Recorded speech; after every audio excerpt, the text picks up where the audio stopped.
ఏం ఉపయోగపడుతుంది సార్? లక్షలు లక్షలు అయితే పెట్టుబడులు పెడుతున్నారు, 2 ఎకరాలు ఉన్నప్పటికీ లక్షలు పెడుతున్నారు. వాళ్ళు ఇచ్చేదేమో 5,000 10,000 ఇస్తున్నారు. అది ఎక్కడికి కాదు. అది కూడా మధ్యలోని వాళ్ళు రానివ్వడం లేదు. రాజకీయం అయిపోయింది, మధ్యలో ఉన్న వాళ్ళే తీసేసుకుంటున్నారు. అది రైతుల దాకైతే అందడం లేదు సార్, మధ్యలోనే అయిపోతుంది. ఇంకా అవన్నీ ఉంటాయి సార్, ఎవరైతే తీర్చేవాళ్ళు లేరు. నీటి సమస్య దండిగా ఉంది. ఇంకా డ్రైనేజీ అంటే ఎవరు ఊడ్చేవాళ్ళు లేరు, ఏం లేరు. ఇంకా ఇప్పటి నుంచైనా మారాలి అని అనుకుంటున్నాం.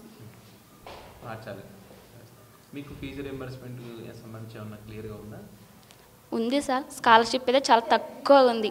మా చాలా పూర్ ఫ్యామిలీ సార్. 2,000 ఇస్తున్నారు. అది ఎలా గడపాలనేది తెలియలేదు. మాకు బుక్స్కి సరిపోవడం లేదు, ఏం సరిపోవడం లేదు. కేవలం 2,000 ఇస్తే ఎందుకు సరిపోతుంది సార్? అది కనీసం ఒక వ్యక్తికి వచ్చేసి, ఒక అమ్మాయికి వచ్చేసి ఒక 6,000 అలా ఉంటే స్కాలర్షిప్ బాగుంటుందని మేము అనుకుంటున్నాం సార్. నేను చెప్పబోయేది ఏమంటే సార్, ఒక చిన్న వస్తువు కొనేటప్పుడు ఎంత ఆలోచిస్తాం, అలాంటిది 5 సంవత్సరాల పాలన ఉన్న వ్యక్తి గురించి ఎంత ఆలోచించాలని చెప్తున్నా సార్. ఓటు వేసే ముందు ఆలోచించి వేయాలని కోరుతున్నాను. ఇంట్లో ఓటు ఇప్పుడు అమ్మ నాన్న ఇంట్లో ఉంటారు కదా, వాళ్ళ ఇష్టానికి ఓటు వదిలేస్తావా? నువ్వు డిసైడ్ చేసి ఓటు ఏమని చెప్తావా? వాళ్ళ ఇష్టం చెప్తా సార్. మీరే ఆలోచించుకొని నేను చెప్తే బాగుండదు సార్. ఎవరి ఇష్టం వాళ్ళకే ఉండాలి. అంటే చదువుకునే వ్యక్తిగా పలానా వ్యక్తులు అయితే బాగుంటారని చెప్పేటువంటి ప్రయత్నం చేస్తారా? వాళ్ళకి అనిపిస్తుంది కదా సార్, ఎవరైతే బాగుంటుంది. ఇంతదాకా చూసినారు, వాళ్ళైతే ఏమీ లాభం అనేది లేదు. ఇంకా ఎవరి వల్ల కొత్త వ్యక్తిని వెతుకుతున్నారు. అంటే ఎవరైతే వస్తే బాగా జరుగుతుందని అతన్ని చూస్తారు. ఆయన బాగా చేయకపోతే ఇంకా అప్పుడు చూస్తారు, ఇంకా వ్యక్తి చూస్తారు. గుండ్లకొండ సార్. బస్ సౌకర్యం ఉంది సార్, ఒకటే ఉంది బస్సు. ఇంకా అందరికి ఒకటే, బంటుపల్లి గుడిమలలో తలమారి ఒకటే ఉంది సార్ బస్సు. ఫస్ట్ నుంచి అంతే సార్. ఉండింది సార్, ఇంతకుముందు నైట్ కానీ తిరుగుతుండేది. ఇప్పుడు మానవేసినారు సార్. ఓన్లీ స్టడీ స్కూల్ పిల్లలు ఒకటే కదా వచ్చేది. ఏం అక్కడ డబ్బులు ఏమి ఎక్కరు రావు సార్. ఎవరు స్టూడెంట్స్ తప్ప ఎక్కేది ఎవరు ఎక్కరు. పాస్లు ఉంటాయి, మిగతా వాళ్ళు బైకుల పైన వస్తారు అన్నట్టు తీసేసినారు సార్ బస్సు. స్టూడెంట్స్ చాలా ఇబ్బంది అవుతుంది సార్. మెయిన్ క్లాస్లే వదిలేస్తున్నాం మేము పొద్దున్నే. క్లాస్లే మిస్ అవుతున్నాం సార్. ఉంది సార్, కాలేదు సార్. ఇంకేమో తెలియదు సార్, అవి రాజకీయాలు సార్. కాలేదు. ఉన్నారు సార్, ఇంకా రాలేదు సార్ అమ్మ వాళ్ళకి. ఇంకా పర్లేదు సార్, పర్లేదు. ఉంది సార్. గవర్నమెంట్ నుంచి ఏమన్నా వచ్చిందా? ఇంకేం రాలేదు. ఇప్పుడున్న టీడీపీ గవర్నమెంట్ బిల్డింగ్ మీ కుటుంబానికి ప్రత్యేకంగా మేలు జరిగిందా? ఏం జరగలేదు సార్. అప్పుడు ఏదో పెద్దవాళ్ళు కాంగ్రెస్లో ఉన్నారని, ఇప్పుడు టీడీపీ ఉందని కాంగ్రెస్ వాళ్ళని తొక్కేసి అంతా ఎట్లా ఉన్నారు సార్ మా ఊర్లో. పార్టీల పరంగా చూస్తున్నారు ఎవరినైనా కానీ, చూడరు ఎట్లేదు సార్. మంచి వాళ్ళే సార్, అందరి గురించి ఆలోచించాలి. వాళ్ళ కుటుంబం అంటే కాదు సార్, ప్రజల గురించి మొత్తం ఆలోచించే వాళ్ళు రావాలని కోరుకుంటున్నాం. ఉన్నారనుకోవచ్చు సార్.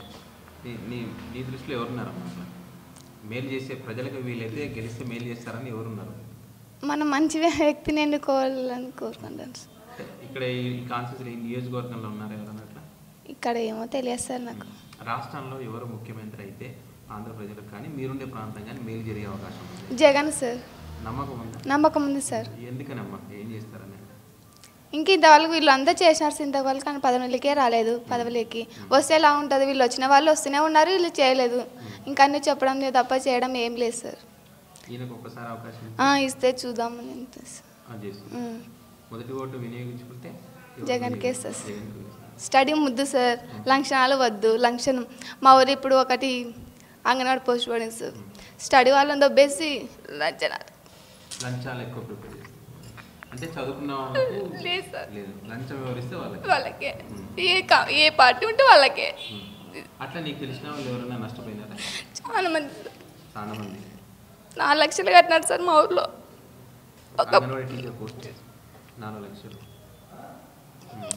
ఏం చదవలేదు సార్ ఆమె, 10th చదివింది అంతే. ఇంకా బీఈడీ చేసి అంత ఖాళీగా ఉండి పోస్ట్కి అప్లై చేస్తే వాళ్ళు మాది కాంగ్రెస్ పార్టీ అంటూ వాళ్ళు టీడీపీ వాళ్ళు సార్ ఎప్పుడు ఉండింది.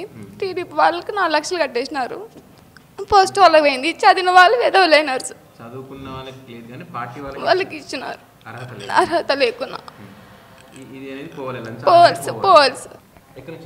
నెల తలమారు నుంచి సార్. ఒకటే బస్సు ఉంది సార్, ఒకటే బస్సు సార్. చిన్నప్పటి నుంచి ఒకటే బస్తా లేకపోతే మధ్యలో ఏమన్నా వేసినారా? మధ్యలో వేసినారు సార్. అదే బస్సే సార్, మధ్యలో వస్తుంది సార్ ఇది.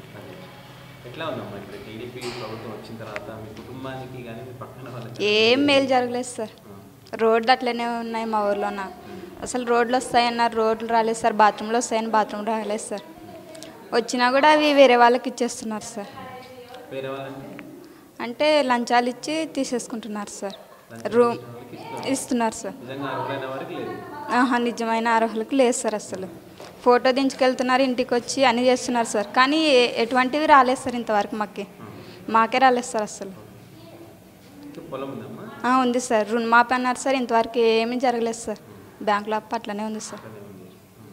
పొదుపు సంఘాలు ఏమన్నా ఉంది సార్. అమ్మ ఉంది సార్.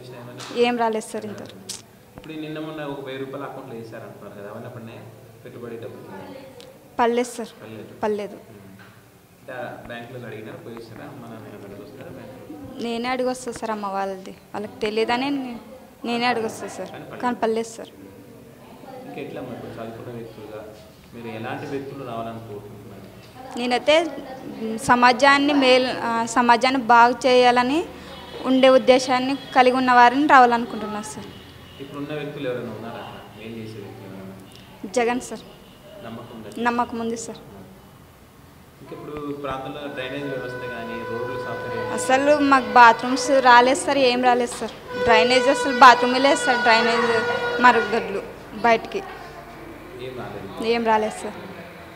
ఇంకేమన్నారు ఇప్పుడు కొంతమంది ఏం చెప్తున్నారు, లంచాలు ఇస్తేనే జాబ్లు వస్తాయన్నారు. అవును సార్. ప్రాంతంలో ఏమన్నా అట్లా జరిగినాయి సార్. లంచాలు ఇచ్చి కొనుక్కుంటున్నారు సార్ సీటుని. అంటే వచ్చినా కూడా వాళ్ళు ఇంకా ఉద్యోగం లేక బాధపడుతున్నారు సార్. ముఖ్యంగా మీలాంటి చదువుకున్న వ్యక్తులకు ఎలాంటి చేస్తే మీకు మేలు జరుగుతుంది? అంటే ఇప్పుడు చదువుకు తగ్గట్టు ఉద్యోగాలు ఇస్తే బాగుంటుంది అనుకుంటున్నాం సార్ మేము. నిరుద్యోగ వృత్తిని ఇవ్వడం వల్ల మేలు జరుగుతుందా? ఏం జరగదు సార్. ఎందుకంటే ప్రతి ఒక్కరు చదువు రాకపోయినా కూడా నిరుద్యోగ అభివృద్ధి వస్తుందంటే వాళ్ళకి ఎంతో అంత బద్ధకం అవుతుంది సార్. పనులు చేసుకోరు. డబ్బులు వస్తున్నాయి అని పని మీద ధ్యాస ఉండదు సార్. ఓన్లీ ఇంకా డబ్బు మీద జలసాలకి పడతారని నేను అనుకుంటున్నాను.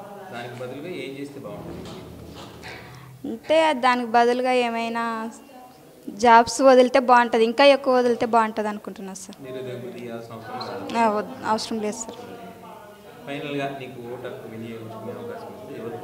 Jagan sir. Decide sir. Aluru నియోజకవర్గం దేనకొండ మండలం అలార్దిని గ్రామం. దాదాపు అంటే మా ఇద్దరు పెండ్లమ్మగుడు, 2 ఆడపిల్లల తండ్రి. కనీసం అంటే లెట్రూమ్ బాత్రూము మాకు చాలా ఇబ్బందులు ఉన్నాయి. దానికి 30 సార్లు ఇవి ఆధార్ కార్డులు, బియ్యం కార్డులు, ఇట్లాంటివన్నీ అకౌంట్లు అన్నీ తీసుకున్నారు. తీసుకొని కూడా ఇప్పుడు కూడా బిల్లు అసలు కట్టిస్తామన్న వాళ్ళు కట్టిలే, బిల్లు చేస్తామన్న వాళ్ళు బిల్లు చేయలే. మేము ఏం బాధపడాలా చెప్పు? మా ఇద్దరు పెండ్లమ్మగుళ్ళో మేము పింఛని పెట్టుకున్నాం. నాది 46 సంవత్సరాలు కనీసం అంటే పింఛన్ నడలుగా 30 సంవత్సరాలకు పింఛన్ ఇస్తున్నారు వాళ్ళు. మళ్ళీ ఏమిటికి అంటే మా ఓట్లు వేసలేమనే పార్టీ వాళ్ళు అంటే మేము కూడా పార్టీ వాళ్ళేం కదా.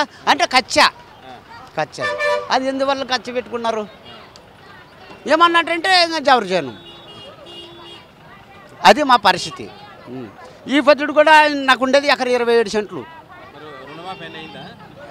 అసలు పాలు రుణమాపు కాల. ఒక 1000 రూపాయలు ఇప్పుడు ఏమి వేసినాడంటగా 1000 రూపాయలు కూడా రాలే. మళ్ళీ ఏం చేయాలి మేము? ఏమన్నా వాళ్ళు అడిగితే పడతాయి ఎప్పుడు అంతే. పల్లె చెప్పండి. సమస్య ఏముంది ఇక్కడ? ఏం లేదు. హ్యాపీగా ఉన్నావు? అంతా పొలం ఉందా? ఉండదు. రుణమాఫీ అయిందా? మా నాయనకు రుణమే తీసుకోలే. ఇప్పుడు ఫస్ట్ పెట్టుబడి డబ్బులు పడినాయా? 1000 రూపాయలు పడేవి. 2000 పడేవా? ఎట్లా మరి ప్రభుత్వం వల్ల ఏమైనా మీకు మేలు జరిగిందా? టీడీపీ వచ్చిన తర్వాత కొద్దిపాటి మేలు. పూర్తి స్థాయిలో జరగాలి? లేదు. మరి ఎట్లా పూర్తి స్థాయిలో జరగాలంటే ఎవరు ముఖ్యమంత్రి అవుతుందా? అంటే అది ప్రజల అభిప్రాయాన్ని బట్టి ఉంటుంది. ప్రజల్లో మీరు ఒకరు కదా. మా ఓటు ఎవరికి చెప్పకూడదు కదా, బహిరంగం చేయకూడదు. అది రాజ్యాంగంలోనే ఉండదు. దాచుకోవాలి కదా. టైం కాదు, ఓటుతో బుద్ధి చెప్పాలా ఎంతసేపు ఉన్నా. అంతే కదా. మిగతా ఏమైనా సమస్యలు ఉన్నాయా? రోడ్లు కానీ తాగునీటి సమస్యలు కానీ అదేం లేదు సమస్య. నీటి కొరత అయితే ఎటువంటి నీటి కొరత లేదు, ఏం లేదు. పింఛనే రాదు మా ఊళ్ళో ఇంట్లో వద్దులన్నా నాకు చెప్పమ్మా మరి పింఛన్ కదా, ఎవరికి రాదా పింఛన్? ఎవరికి నలుగురికి రాదు పింఛని, ఎవరికి రాదు. మీరు ఎప్పుడు అడగలేదా జన్మభూమి? అడిగినా కానీ అసలు మూకాయపుకి వస్తుంది, గుడ్డాయికి వస్తుంది, కుంటాయిపుకి రాదు, చోటాయిపుకి రాదు. ఇద్దరికి వస్తుంది కదా, నలుగురికి ఇంట్లో వాళ్ళకి ఈరట్నని అంటారు అడిగితే. ఒకే ఇంట్లో వాళ్ళకి నలుగురికి ఇద్దరికే ఇచ్చేది అంటారు.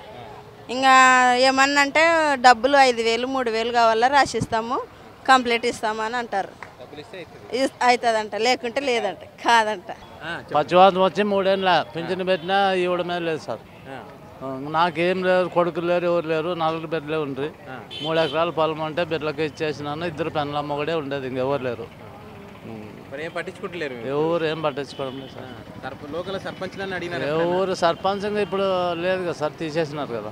ఇంతకుముందు 3 మాటలు పెట్టుకుంటే కానీ లేదు, రాలేదు. ఇంకా మేమిద్దరు పెన్లమ్మ కూడా ఉండేది, ఎవరు లేరు. ఎవరికి పని చేసుకొని బతకాలి అంతే. నాకే పచ్చివాతం వచ్చింది సార్, ఏం లేదు. ఇంకా భార్య తెచ్చి పెడితే తినాల్సి ఉంది. అంతే. మాది ఎల్లంకూరు చూడు సార్, దేవునికొండ మండలమే ఎల్లంకూరు.